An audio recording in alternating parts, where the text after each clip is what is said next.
Hello everyone and welcome to Games, Comics and Crafts. In this video, I'll be looking at Flash Gordon issue 1. Okay, so this is the first issue of a new Flash Gordon series from Mad Cave. Um, First up, artwork's good.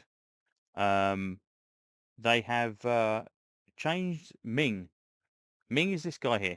Now, obviously, there might be some, reasons for changing Ming, but why he's not human?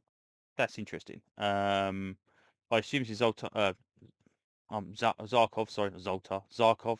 This is Dal Arden. This is Flash. Um, And I assume this is Ardala. But is it Ardala? Okay, I'm getting my Buck Rogers and my Flash Gordons mixed up. Anyway, artwork's pretty good. Um, this isn't a bad. It's not a bad book in its own right.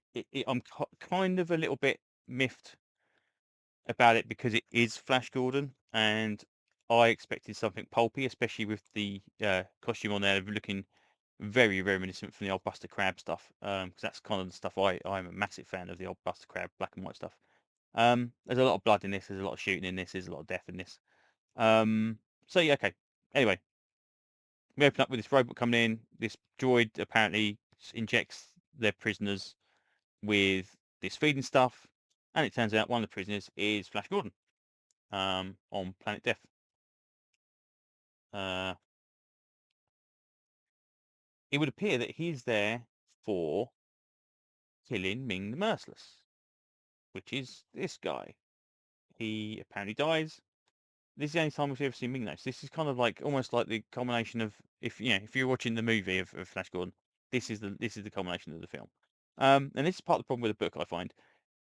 If you didn't know anything about Flash Gordon and you just thought, oh cool, space stuff, Flash Gordon, I kind of know that name, you would have no clue who anybody was really.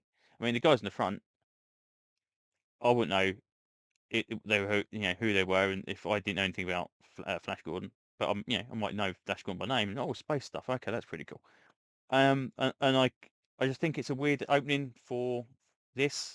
I assume maybe because Madcap did this with other stuff, that the QR code for Flash Gordon Zero would actually have a little bit of backstory of why he's going in. I will have to go and grab that and see what it's all about. Um, but yeah, so Flash is in prison. This guy gets dragged in, and basically, Flash is kind of worried about Dale Arden, and this guy apparently knows Dale Arden. There was some kind of resistance after Flash had been captured. Again, it's kind of vague. Again, don't put it in zero issue if the zero issue is really difficult to get hold of, because reading this from Flat is kind of annoying. But this guy is apparently part of the Dale Arden kind of resistance. She's apparently been potential married or going to be married to Aton, which I don't know who Aton is. Um, and Flash is kind of like, right, I've got to go rescue Dale because he's kind of worried if he, thought she died and all this kind of stuff as well. Um, so it turns out that this feeding tubey thingy or feeding injections, the guy that was at the skeleton next to him apparently moved during feeding. So when the injections got into him, he nicked an artery and he bled to death. And refused to stand still or lay still so that this thing could cauterize him. Now, so Flash uses that as his means of escape. So when he's injecting his neck, he flinches on purpose. There's a gout of blood shoots out of his neck. The robot comes over to try to cauterize it. And I'm not quite sure what the shackles undo. But anyway, he kind of smashes this robot in, and basically passes out through blood loss. I mean, it's not Buster Crab, I'll give you that. I mean, it's not even blooming 1985, 1984, 1985 Flash Gordon. It's people bleed to death within the first 5 pages. So anyway, he is freed. This guy kind of helps him out, brings him around, um, cuts his beard off with this kind of little knife, and then very close shave as well. He puts on the uniform that the dead guy was in, apparently, which is what he looks like he does. Which again, it's like such a shame. You know, I wanted something more pulpy than this, but I hope. Um, these guys break in, come in when they hear the commotion. Apparently, this could be Ming's lot because obviously Ming's got that kind of reptilian kind of look to him. I assume this was going on.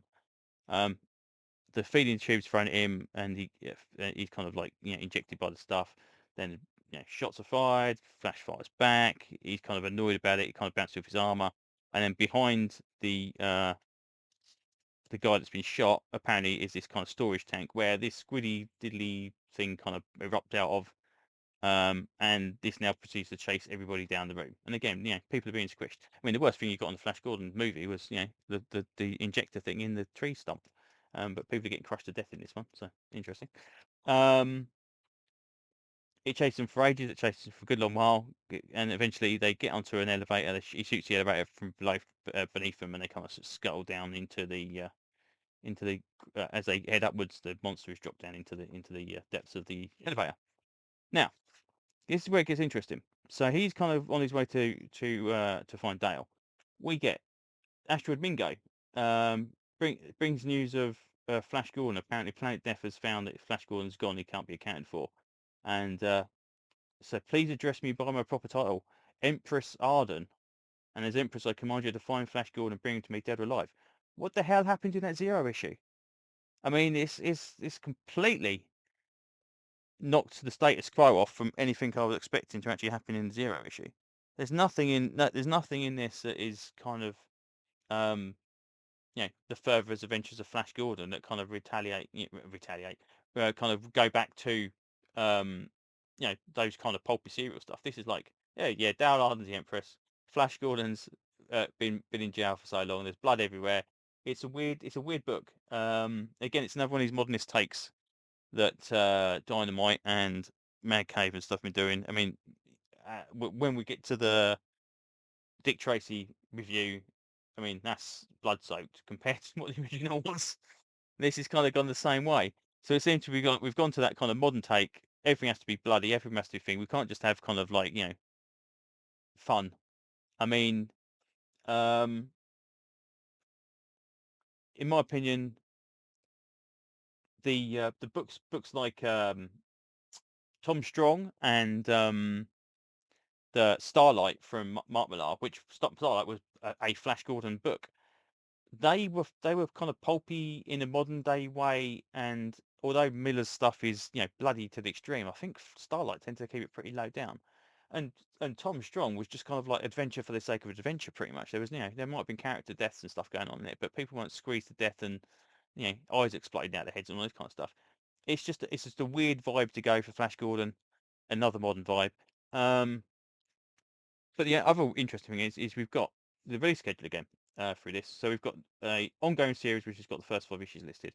We have a Defenders of the Earth series listed. But I don't know if we've got original 1987 Defenders of the Earth trade paperback, which is apparently from an old Marvel thing, which I think is something to do with this. This is the Defenders of the Earth prologue. But I don't think this is the same Flash Gordon, because it's either Flash Gordon very, very old compared to this one, or it's just a completely different kind of continuity, because they don't seem to match up. And then we've got some Flash Gordon quarterly stuff, which would be interesting, and then reprints of the original strips as well, which would be good stuff to get. I will get this again for another, maybe like, just the same as all the stuff from Mad Cave. I'll probably stick with it for 2 or 3 issues and see what it's like. Same as Battle of the Planets, Gatchaman, and Dick Tracy. But we shall see how this goes. Jim Califor artwork on Defenders. I don't mind Jim Califor. He's pretty cool.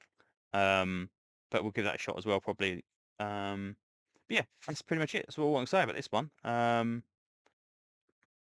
It's just a weird one. Again, it's just a strange book that I'm not quite sure why we have to have these kind of modern revisionist stuff where everything has to explode and die in horrible deaths. Why can't we just have some kind of adventure stuff?